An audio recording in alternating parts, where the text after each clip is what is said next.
সীমাবদ্ধ থাকতে চাই এবং পুলিশের সাথে আমাদের সার্বিক সহযোগিতা কামনা করি, কারণ আমরা সবাই বাংলাদেশের নাগরিক। আমরা চাই একটি সুন্দর দেশ, সোনার বাংলাদেশ, আর সোনার বাংলাদেশ গড়ার জন্য সোনার মানুষের প্রয়োজন।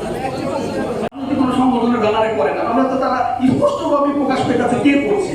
এরা হলো গুপ্ত হামলা করে, তা তার নিজে থেকে প্রকাশ করে না, কিন্তু তাদের চরিত্র সম্পর্কে কিন্তু আপনারা যে সাংবাদিকতার সাথে জড়িত, লেখালেখির সাথে জড়িত, এতে মুসলিম, আপনারা কিন্তু এই বিষয়গুলো আমাদের চেয়ে ভালো জানেন, কারণ আপনারা বিভিন্ন মহলের সাথে আপনারা প্রত্যক্ষভাবে যোগাযোগ করছেন, আপনারা বিভিন্ন সাংবাদিক সম্মেলনে তাদেরকে দেখছেন, তারা কারা এটা কিন্তু মোটামুটি একটা ধারণা করা যায়। এবং আমাদের গবেষণা এবং আমাদের চিন্তা চেতনার নাম তাদের যেটা মেকআপ থেকে আমরা যতটুকু বুঝেছি, তারা হচ্ছে তাদের ভিতরে শান্তির চরিত্র নেই, তারা দেশটাকে অরাজকতা সৃষ্টি করছে, ধর্মের নামে এই অধর্ম কাজগুলো তারা চালিয়ে যাচ্ছে।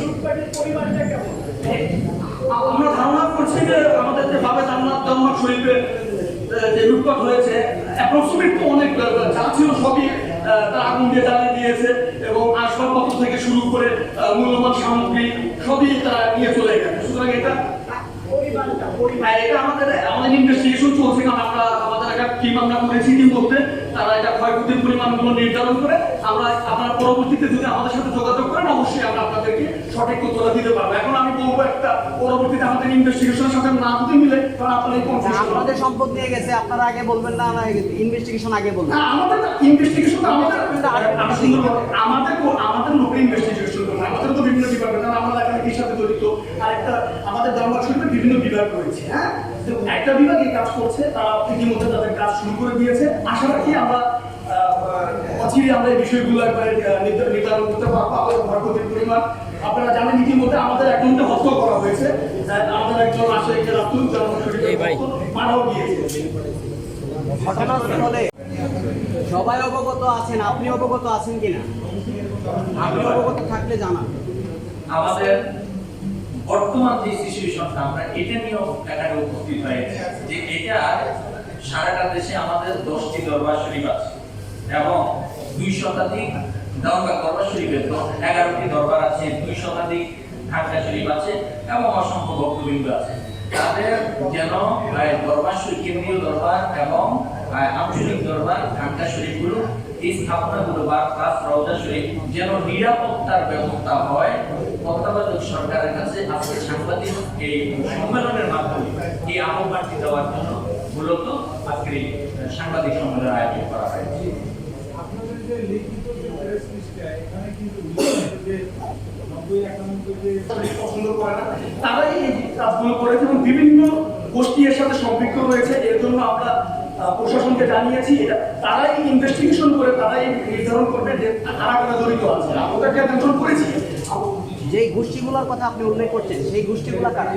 যে গোষ্ঠীগুলো আমরা যতটুকু, আমরা যেহেতু দরিদ্রপন্থী মানুষ, আমি 39 বছর ধরে এই জন্মার শরীরের সাথে সম্পৃক্ত রয়েছি। আমি ইউনিভার্সিটিতে শিক্ষকতা করছি এবং বিভিন্ন ইসলামিক গবেষণার সাথে সম্পৃক্ত রয়েছি। তা আমার গবেষণা থেকে আমি যা দেখেছি, যারা আল্লাহর ওলিদেরকে পছন্দ করে না, যারা কোরআন হাদিসেরকে যথাযথভাবে যারা হৃদয় ধারণ করে না, তাদের কিন্তু শান্তির চরিত্র নেই, তারাই এই কাজগুলো করছে। এখন তাদের কিন্তু শান্তির চরিত্র নেই, এটা আপনারা বিজ্ঞ সাংবাদিকবৃন্দ আপনারা সবসময় দেখেছেন, তারা অরাজকতা করতে চায়, তারা দেশকে একটা বিশৃঙ্খল পরিস্থিতির মধ্যে সৃষ্টি করতে চায়। এটা একটা দল বা গোষ্ঠীকে আমরা নির্ধারণ করে বলতে পারবো না, এখানে হয়তো অনেক অশুভ শক্তি এর ভিতর রয়েছে।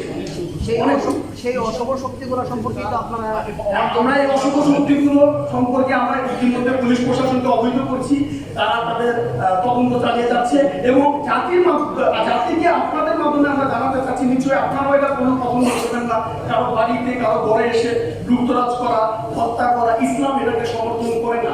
আপনি বলছিলেন যে আইন শৃঙ্খলা বাহিনীকে অবগত করেছেন, কিন্তু এই সংবাদ সম্মেলনে জানাতে সমস্যাটা আমরা আইন শৃঙ্খলা বাহিনীকে অবগত করেছি, যারা আল্লাহর ওলিদেরকে বিশ্বাস করে না, যারা ইসলামের পথে নেই, ইসলামকে ব্যবহার করে জঙ্গিবাদের সাথে জড়িত, তারা এই কাজগুলো করছে। আমরা এই বিষয়টি অভিযোগ করি, তারা ইনভেস্টিগেশন করবে, তারা চেষ্টা চালিয়ে যাচ্ছে। আশা করি আপনারাও যদি এই বিষয়গুলো আপনাদের মাধ্যমে, আপনাদের পত্রিকা, ইলেকট্রনিক মিডিয়া, আপনারা যদি এই বিষয়গুলো তুলে ধরেন, তাহলে অবশ্যই আপনারাও চান দেশে একটা শান্তি ফিরে আসুক। অরাজকতা, অশান্তি তো আমাদের কাজে কাম্য নয়। কারণ বিষয়, ধর্মীয় বিষয় যদি কারো কোনো প্রশ্ন থাকে, অবশ্যই সেটা আলোচনার মাধ্যমে সমাধান করা যায়। আমাদের হযরত রাসূলুল্লাহ সাল্লাল্লাহু আলাইহি ওয়াসাল্লাম আমাদেরকে শান্তির ধর্ম দিয়ে গেছেন। সুতরাং আমরা যদি ইসলামকে বিশ্বাস করি, ইসলামকে যদি হৃদয়ে ধারণ করি, তাহলে আমরা পরবর্তীকতা করতে পারবো না। অর্থাৎ রাসূল সাল্লাল্লাহু আলাইহি ওয়াসাল্লাম বলেছেন, যার হাত এবং জবান থেকে অন্য মুসলমান নিরাপদ নয়, সে মুসলমানই নয়। সুতরাং যারা এই কাজ করছে, ইসলামের নামেই করছে, রাসূলের হাদিস অনুসারে তারা কি তাদের ভিতরে সে মুসলমানের চরিত্র আছে? এটা তো আমার প্রশ্ন হচ্ছে যে আইনশৃঙ্খলা বাহিনীকে যে আপনারা অবগত করেছেন, সুনির্দিষ্ট কোনো তথ্য দিয়েছেন না তথ্য ছাড়াই আপনারা অবগত করেছেন এবং সেটা তারা গ্রহণ করেছে? আমার বক্তব্যে আপনারা সুন্দর ভাবে জানতে চাচ্ছেন, ধন্যবাদ জানাচ্ছি। আমরা তো বলেছি যারা ওলি আল্লাহ বিরোধী তারা এই কাজটা করছে।